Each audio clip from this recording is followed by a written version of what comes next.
And our Fox News contributor, Liz Peek. Liz, great to see you here. Big endowments, billions of dollars of endowments when you add this up, and they're going to claim it's Trump's fault when it says they can apply to operational, including paying the salaries. Oh, it's so ridiculous. Look, Harvard is one of the 10 universities that the Department of Justice has said that they're going to go and investigate because, like the others, they have not cracked down on anti-Semitism. The idea that Jewish students are feeling intimidated on college campuses is simply unacceptable. Let's just get beyond that. Some have been barricaded in their dorms. Some have had to go online courses because they're afraid to go to school, and the universities have just thrown up their hands and say, okay, we're not going to have class anymore. This is an outrage. As far as Harvard, it's actually a $53 billion endowment. And for several years, they've actually run a surplus. That is to say, Harvard is effectively a profit-making venture. If you take into account the returns on their endowment, a tuition of north of $60,000 a year, other fees which get students up to paying $80,000+ a year, and hundreds of millions of contributions, they are not hurting economically. And by the way, if they are, they have serious problems with mismanagement of this school. In fact, a letter went out much earlier than all this stuff happening, saying that it was a year of uncertainty and they had fiscal issues even before all this. So why? I mean, if I were on the board of Harvard, board of overseers, I would be demanding some pretty important answers. But they're not. These are civil rights violations. Yeah, well, that's right. It's even worse than what we're talking about. So if you look at a 5-year period, this was open the books. It was from 2018 to 2022.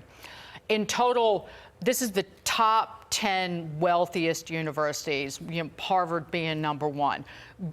All the grants and contracts and subcontracts, you're looking at $33 billion to those universities. And you give them a grant and they develop intellectual property. The government doesn't own it. The university does. Right. But then on top of that, they get, I wish the Republicans would put this in the tax bill.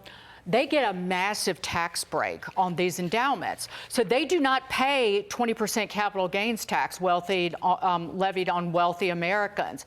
They're only subject to a 1.4% excessive endowments tax. And that's based on the tuition of the universities, of the students. That is only put in place under President Trump's first tax cut bill. But I say tax the potash out of them. Whatever potash is. That was in honor of Senator Craig. I'm willing I to like tax that. it. I like that. Look, the answer is these universities have had absolutely no accountability. No one holds them accountable for anything.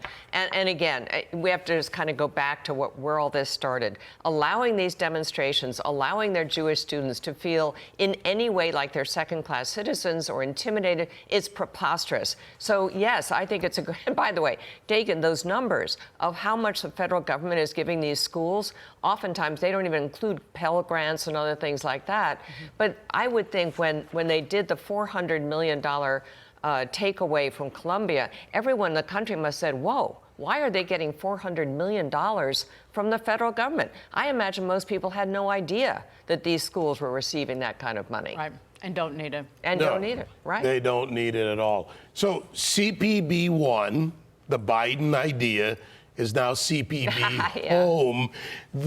I call it the American idea. Forget about whether it's the Trump administration. The American people voted to get rid of illegal aliens. They especially voted to get rid of illegal aliens, criminals, rapists, murderers, gang members, TDA or otherwise. Chilean gangs are now making a surge. So CPB home. I got to tell you, how do we get them out of here fast enough? Well, that helps, right? I mean, this is a way of people self-deporting, as I understand it. It was a way of people importing themselves, on the contrary.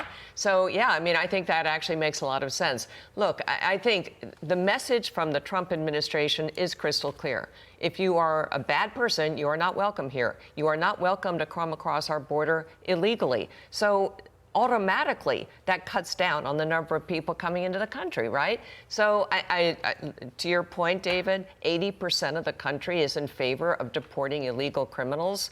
So, Democrats opposing that, all these people protesting that, it's ridiculous because the people of America come first. Our citizens should come first. And they were not put first under Joe Biden's administration. Now they are. It's just that simple. Thank you, Liz. Thank you.